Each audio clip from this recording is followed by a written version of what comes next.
إن الحمد لله نحمده ونستعينه ونستغفره ونعوذ بالله من شرور أنفسنا ومن سيئات أعمالنا من يهده الله فلا مضل له ومن يضلل فلا هادي له وأشهد أن لا إله إلا الله وحده لا شريك له وأشهد أن محمدًا عبده ورسوله اما بعد۔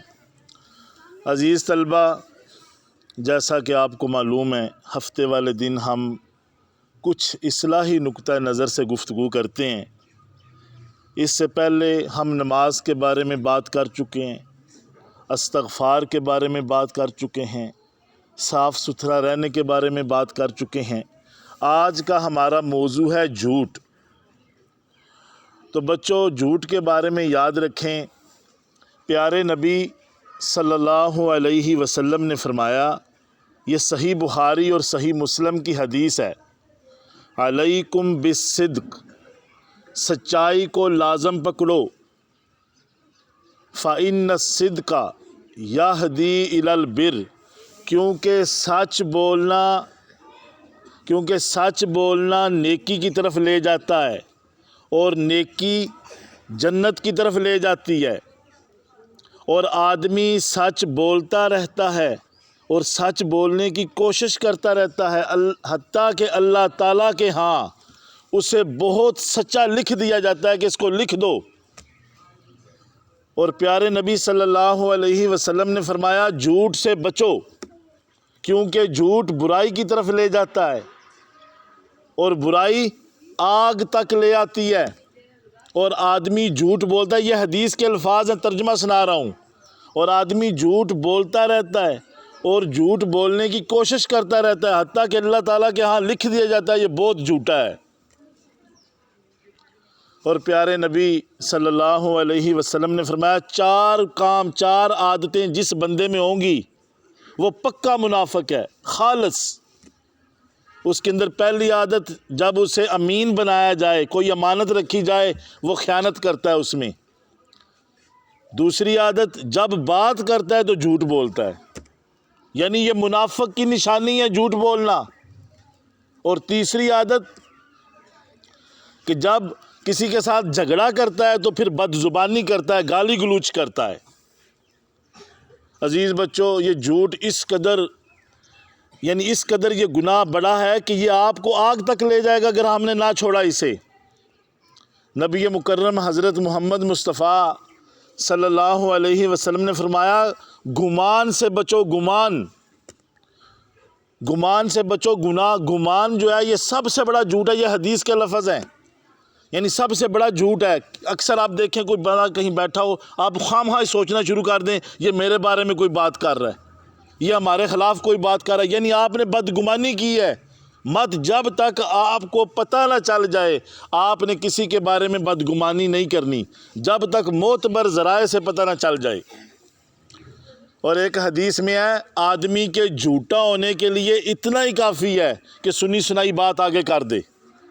اور یہ اس میں ہم اساتذہ کے لیے لیسن ہے اس حدیث میں کہ، اور زیادہ تر ان بچوں کے لیے، اسٹوڈنٹس کے لیے جو بڑی کلاسوں میں ہیں، کہ جو آج کل نیٹ میڈیا کا دور ہے، جو بھی حدیث آتی ہے ہم سینڈ کرتے جاتے ہیں، جو بھی کوئی مسئلہ ہو فلاں کا کال آگے بھیج دیا، پتہ ہی نہیں ہے یہ ہے بھی ہے کہ نہیں۔ ابھی دیکھیں رمضان شروع ہونے والا ہے، فوراً میسج آنا شروع ہو جائیں گے، جس نے پہلے رمضان کی خبر دی اس کے اوپر آگ حرام ہے، یہ ایسی کوئی حدیث نہیں ہے، لیکن ہم لوگوں کو پرواہ ہی نہیں ہے۔ اللہ کے نبی صلی اللہ علیہ وسلم کے بارے میں بغیر تحقیق کے بات کرنا یہ بہت بڑا جرم ہے۔ اللہ کے نبی نے فرمایا، جس نے میرے بارے میں کوئی ایسی بات کی جو میں نے نہیں کہی، وہ اپنا ٹھکانہ آگ کے اندر بنا لے۔ تو بچوں، میں آپ سے آج اس حوالے سے یہ کہنا چاہتا ہوں کہ آپ یہ کوشش کریں کہ ہم نے سچ بولنا ہے، حتیٰ کہ ہم سچ بولنے کی اتنی کوشش کریں گے کہ اللہ کے کاغذوں میں لکھ دیا جائے یہ تو ہے ہی سچا۔ کہیں ایسا نہ ہو کہ ہم جھوٹ بول کے اپنا ستیہ ناش کر لیں۔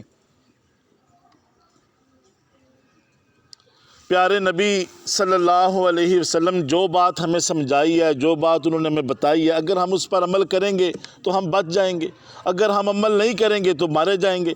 ایک حدیث میں ہے اگر بندہ مذاق میں بھی جھوٹ بولنا چھوڑ دے تو اللہ کے نبی نے فرمایا میں اسے جنت میں گھر کی ضمانت دیتا ہوں۔ آج گھر بنانا کتنا مشکل کام ہے، ایک دیوار بنانا بڑا مشکل کام ہے، جنت کے اندر گھر بنے گا اگر مذاق میں جھوٹ چھوڑ دیں۔ اکثر ہوتا ہے اور میں تو مذاق کر رہا تھا۔ اگر کوئی بندہ بڑا کسی بچے کو بولے نا ادھر آؤ میرے پاس میں تمہیں چیز دوں گی یا دوں گا، اور پھر وہ چیز نہ دے، جھوٹ بول رہا ہے۔ ہم نے بچوں کی تربیت کیسے کرنی ہے؟ صبح سے شام تک اگر ہم خود 100 دفعہ جھوٹ بولیں گے تو بچے بھی جھوٹ بولیں گے۔ اس طرح بڑی کلاس کی بچیوں کو میں خصوصی طور پہ یہ کہوں گا کہ آج سے اپنی ڈائری پہ لکھ لو کہ ہم نے سچ بولنا ہے۔ صرف جھوٹ بولنے کی اجازت اتنی ہے، اگر آپ نے صلح کروانی ہے نا کسی کی صلح کروانی ہے تو تھوڑے بہت الفاظ ایسے استعمال کر لیں کہ بھائی وہ تمہارے بارے میں کہہ رہا تھا وہ تو بڑا اچھا انسان ہے، چلو اس طریقے سے صلح ہو جائے۔ تو بچوں یہ مجھے امید ہے کہ جھوٹ کے بارے میں جو باتیں میں نے آپ کو بتائی ہیں یہ آپ کو انشاءاللہ آپ ان پہ عمل کریں گے، آپ کو سمجھ آئی ہوگی۔ لیکن آج میری گفتگو کا جو دوسرا حصہ جو بہت تھوڑا سا مختصر، اور یہ ہر دفعہ گفتگو کا حصہ ہوگا کہ اللہ تعالیٰ کیسے اپنے بندوں کی دعائیں قبول کرتا ہے، یہ اب دوسرا حصہ گفتگو کا۔ اللہ کیسا مسبب الاسباب ہے، آپ حیرت زدہ ہو جائیں گے۔ مصر کی ایک رہنے والی عورت وہ دعا کرتی تھی یا اللہ مجھے حج کرنے کی توفیق عطا فرما۔ غریب تھی، شادی بھی ہو گئی، لیکن جس سے شادی ہوئی اس سے بھی کبھی نہیں بنی۔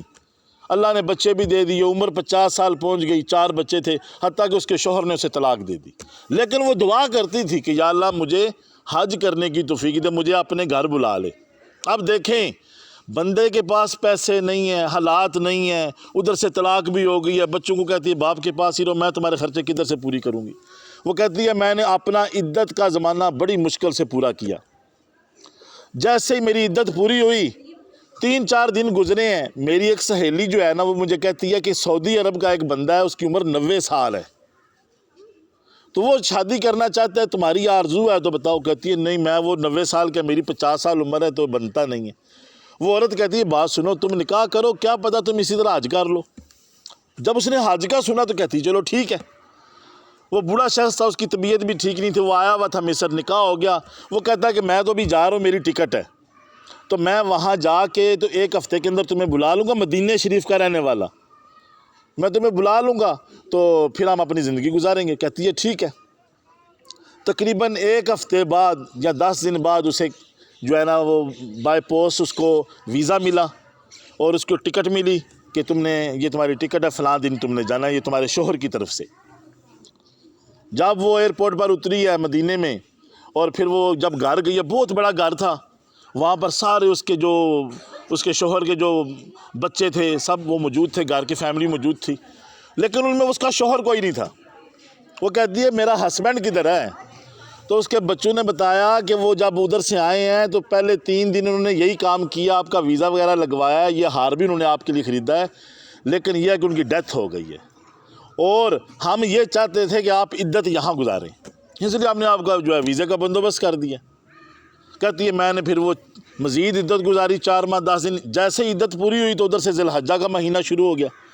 تو میں نے پھر اپنے اس بیٹے سے کہا کہ مجھے ایسا کرو، تم میرے ساتھ حج پہ چلو۔ وہ کہتا کوئی بات نہیں، حج پہ چلتے ہیں۔ وہ کہتی جب میں نے حج کر لیا تو پھر وہ مجھے ساری فیملی اکٹھی ہوئی تو مجھے کہتے ہیں آپ کے پاس 2 آپشن ہیں، اللہ تعالیٰ دیکھیں دعائیں کیسی قبول کرتا ہے۔ 2 آپشن ہیں آپ کے پاس، یا تو ہمارے ساتھ رہیں، عزت آبرو سے زندگی گزاریں، یا پھر آپ اپنے گھر چلی جائیں۔ تو وہ کہتی ہے سوچ کے کہ میں نے اپنے گھر واپس مصر جانا ہے۔ کہتے ہیں ٹھیک ہے۔ اب وہ اتنے نیک تھے، انہوں نے کسی ریئل اسٹیٹ والے کو بلایا جو زمین کا حساب لگاتے ہیں، انہوں نے اپنے گھر کی قیمت لگوائی، جو اس کے پیسے بنتے تھے پیسے دے دیے، جو ہار تھا سب کچھ دے دیا جو اس کے حصے میں آتا تھا۔ اور کہتے ہیں مجھے ایئرپورٹ تک چھوڑنے آئے، کہتے ہیں اماں جی اس کا خیال رکھنا، اس کے اندر آپ کا ساز و سامان ہے سب۔ وہ عورت مصر آ گئی، لیکن رستے میں وہ گم ہو گیا، اس کا جو بھی ہے۔ بہرحال چند دنوں بعد اسے پھر لیٹر ملا، اور لیٹر میں انہوں نے کہا جو وہ ان کے بچے تھے کہ اماں جی ہمارے والد گورنمنٹ کے ملازم تھے، تو پینشن جو ہے وہ آپ کے نام لگنی ہے، اپنا اکاؤنٹ نمبر سینڈ کر دیں۔ دیکھیں اللہ تعالیٰ اپنے بندوں کی دعائیں کیسے قبول کرتا ہے، سبب کیسے لگاتا ہے۔ اس نے بھیج دیا، وہ کہتی ہے 30 سال ہو گئے ہیں میں اپنے شوہر کی پینشن ریسیو کر رہی ہوں، اور ایک دن بھی ایسا نہیں گزرا جب میں نے اس کے لیے مغفرت کی دعا نہ کی ہو۔ اللہ نے دونوں بندوں کے کام کر دیے، وہ عورت دعائیں مانگ رہی ہے اس کی مغفرت کی، اور ادھر سے اللہ تعالیٰ نے اس کا سبب لگا دیا، اس کو روزی مل رہی ہے۔ ایک واقعہ تو میں نے آپ کو سنایا کہ جب بھی آپ اللہ سے دعا مانگیں پریشان نہ ہوا کریں، یہ نہ سوچا کریں کیسے ہوگا، وہ دیکھیں کیسے گئی آج کرنے۔ حیرت انگیز واقعہ، پہلے شوہر نے طلاق دی، ادھر عدت پوری کی، ادھر گئی، ادھر شوہر نہیں ہے، حج کیا، پیسے پینشن لگ گئی، سب کچھ ہو گیا۔ یہ ہے اللہ مسبب الاسباب، اور اگر ہم واقعی یقین کے ساتھ اللہ سے مانگیں اللہ تعالیٰ قبول کرتا ہے۔ اور دوسرا واقعہ بہت زبردست واقعہ کہ کیسے اللہ تعالیٰ اپنے بندوں کی دعائیں قبول کرتا ہے۔ مصر کا رہنے والا ایک تاجر سمندر کے سفر پہ گیا، درہم و دینار کی تھیلیاں اس کے پاس ہیں، تو بہت امیر آدمی اسکندریہ کا، تو رستے میں جو ہے نا وہ جو بحری قزاق ہوتے ہیں نا ڈاکو، وہ اپنی کشتی میں آئے، ان کی کشتی کو گھیرا ڈال دیا، گھیرا ڈال کے ان کے پاس جو کچھ بھی تھا انہوں نے لوٹ لیا، اور جن کے پاس زیادہ مال تھا ان کو انہوں نے اپنی کشتی میں بٹھا لیا۔ تو یہ بیچارے کو اس نے ہتھکڑیاں بھی انہوں نے لگا دیں۔ وہ ڈاکو کے سردار کہتا ہے سارا مال کرو، ٹوٹل کتنا ہے، ٹوٹل کر کے تقسیم کیا، سب کے حصے میں جو آیا دے دیا۔ یہ زاروں قطار رو رہا ہے۔ وہ ادھر ایک ڈاکو تھا، وہ چھوٹے سے قد کا، وہ آیا اس کے بعد کہتا ہے کیوں رو رہے ہو اتنا زیادہ؟ وہ کہتا ہے تھوڑی دیر پہلے میں مصر کا امیر ترین آدمی تھا، میرے پاس اتنا پیسہ تھا، سارا لٹ گیا، مجھے ہتھکڑیاں لگی، میں روؤں نہ تو کیا کروں میں۔ اس ڈاکو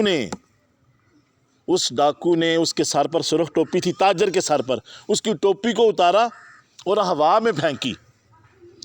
تو اس سے کہتا ہے، ڈاکو کہتا ہے یہ بتاؤ اس ٹوپی کو نیچے آنے میں کتنا ٹائم لگا ہے؟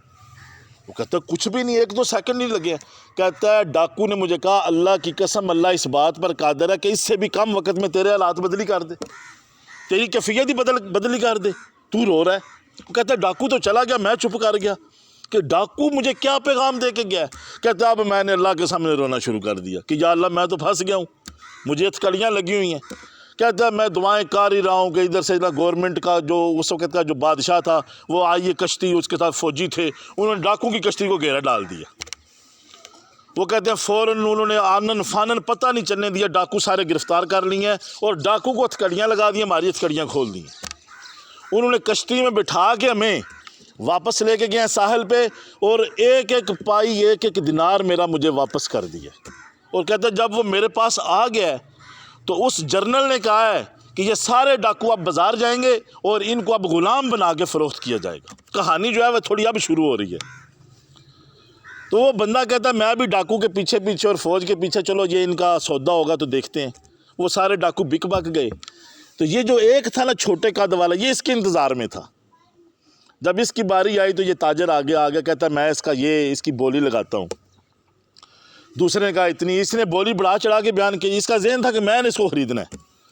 آخر کار وہ اس نے مہنگے داموں خرید لیا۔ تو جنرل کہتا ہے کہ مجھے ایک بات بتاؤ، اس کی وہ قیمت نہیں ہے ڈاکو کی جو تم نے لگا دی ہے، بہت زیادہ لگا دی ہے، تم نے کیوں اس کو خریدا ہے؟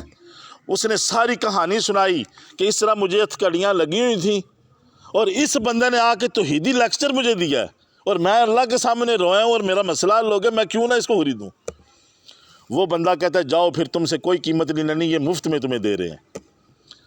ادھر سے اس نے ڈاکو کو بولا، جب اس کے قابو میں آ گیا، کہتا ہے ڈاکو کہتا ہے جاؤ میں نے تمہیں آزاد کر دیا، تو نے مجھے توحید کا لیکچر دیا، اللہ سے کنیکٹ کیا ہے۔ اس ڈاکو نے بھی پھر اللہ سے توبہ کی، کہا یا اللہ اب آج کے بعد میں یہ کام نہیں کروں گا۔ کہنے کا مقصد کیا ہے کہ اگر ایک بندہ کسی کو اللہ کی طرف بڑھائے تو اللہ تعالیٰ تو ڈاکو کو بھی غلام نہیں رہنے دیتا۔ اس ڈاکو کا بھی عمل اللہ کو کیسا پسند آیا، قیمت بھی کتنی زیادہ لگی ہے، تھا ڈاکو لیکن قیمت لگ رہی ہے۔ کس لیے لگ رہی ہے؟ اس لیے کہ اس نے اللہ کے بندے کو مصیبت میں پھنسے ہوئے کو یہ کہا ہے کہ اللہ سے کنیکٹ ہو جاؤ۔ تو میں بچوں آپ سے جو گزارش کرتا ہوں، جو آج کی ہماری گفتگو ہے اس کے جو 2 حصے تھے، پہلے حصے میں نے آپ کو جھوٹ کے بارے میں بتایا ہے، آپ نے یہ باتیں کوشش کرنی ہے کہ آپ اپنی والدہ کو گھر جا کے ضرور بتائیں کہ آج کے سیشن میں ہمیں یہ بتایا گیا ہے، اور اس کی ریکارڈنگ جو ہے وہ گروپ میں سینڈ کی جائے گی۔ میری تمام ٹیچر سے گزارش ہے کہ صرف اللہ کی رضا کے لیے ہو سکتا ہے یہ لیکچر آپ ایک جگہ سینڈ کریں اور وہ سینڈ ہوتا ہوتا کراچی پہنچ جائے کسی اور ادھر مصیبت کا ہمارا کوئی سن کے اللہ کو پکار لے، تو آپ کے کھاتے میں بھی تو لکھا جائے گا، میرے کھاتے میں بھی انشاءاللہ لکھا جائے گا۔ تو یہ کوشش کریں کہ یہ تو پورا سنیں، اور میں قسم سے میں اسی جذبے کے تحت یہاں یہ سناتا ہوں، یہ بات کرتا ہوں کہ چلو اللہ تعالیٰ قبول فرمائے۔ ہمارے عمل اتنے اچھے نہیں ہیں، شاید اللہ تعالیٰ اس طرح قبول کر لے، ہو سکتا ہے کوئی دوسرا صحیح عمل کر لے۔ ہم تو بہت کمزور انسان ہیں، کتنے مصیبت کے مارے ہوں گے، بات سن کے ہاتھ اٹھا لیں گے، اور سینڈ کرنے والی کوئی ٹیچر معظم اسکول کی ہوگی۔ تو میں یہ گزارش کرتا ہوں، سب سے پہلے جب ہم کوئی چیز اچھی کسی کو سینڈ کرتے ہیں، میں پچھلی دفعہ لیکچر ریکارڈ کیا، میں نے گھر جا کے سب سے پہلے اپنی بیگم کو سنوایا۔ ایسا نہیں ہے کہ میں دوسروں کو سینڈ کروں، گھر میرے بیوی بچوں کو پتہ ہی کوئی نہیں ہے کہ ابو کیا بات کر رہے ہیں لوگوں سے، بعض دفعہ نہیں مصروفیت کی وجہ سے ٹائم ملتا، تو اپنے بچوں کو بھی تو بتانا ہے نا ہم نے۔ تو اس طرح آپ گھر جا کے پلیز لگائیں، آپ کے گھر میں جو والدین ہیں وہ سنیں گے، ان کا ایمان تازہ ہوگا، ٹھیک ہے۔ ہم سنتے ہی نہیں ہیں، وقت ہی نہیں دیتے، ہم کس چیز کو وقت دے رہے ہیں؟ جو اللہ کی طرف بلا رہا ہے اس کو ہم وقت نہیں دے رہے، یہ 10-15 منٹ کا ہی ہے نا۔ آپ توجہ سے خود سنیں، شوق سے، دلچسپی سے، اور ان کو بتائیں کہ دیکھیں یہ 2 باتیں اس میں بڑی امپورٹنٹ بتائی گئی ہیں، انشاءاللہ پھر جو ہے یہ پھل لگے گا۔ پھر آپ دعا کریں اللہ سے، یا اللہ میں کوشش کر رہی ہوں کہ میرے گھر میں چراغ جلے، میرے گھر والوں کو دین کا پتہ چلے، ہمیں تو عمل کرنے کی توفیق دے۔ ہم بغیر کوشش کے دعائیں کر رہے ہیں۔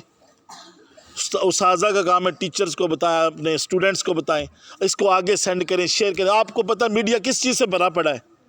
گند سے بھرا پڑا ہے، گانوں سے بھرا پڑا ہے۔ اس طرح کی باتیں جب میڈیا میں عام ہوں گی، آگے جائیں گی، کس قدر روشنی پھیلے گی۔ تو مجھے امید ہے کہ اللہ تعالیٰ سے میں امید کرتا ہوں کہ انشاءاللہ آپ لوگ بھی، میں بھی، ہم سب بھی انشاءاللہ یہ کام کریں گے اور اس پر عمل کریں گے، گھر جا کے بھی اپنے والدین کو سنوائیں گے، اور جہاں تک ہو سکا اسے شیئر بھی کریں گے تاکہ دوسرے لوگ بھی اس سے مستفید ہوں۔ اللہ تبارک و تعالیٰ سے دعا ہے اللہ تعالیٰ ہم سب کے غم دور کر دے، ہم سب کی جائز خواہشات کو اللہ تعالیٰ پورا فرمائے، اور اللہ تعالیٰ مسبب الاسباب ہے، اللہ تعالیٰ ہمیں ایسی جگہ سے رزق عطا فرمائے جہاں ہمارا خیال بھی نہیں جاتا۔ تو وما علینا الا البلاغ، سبحانک اللہم و بحمدک، اشہد ان لا الہ الا انت، استغفرک و اتوب الیک۔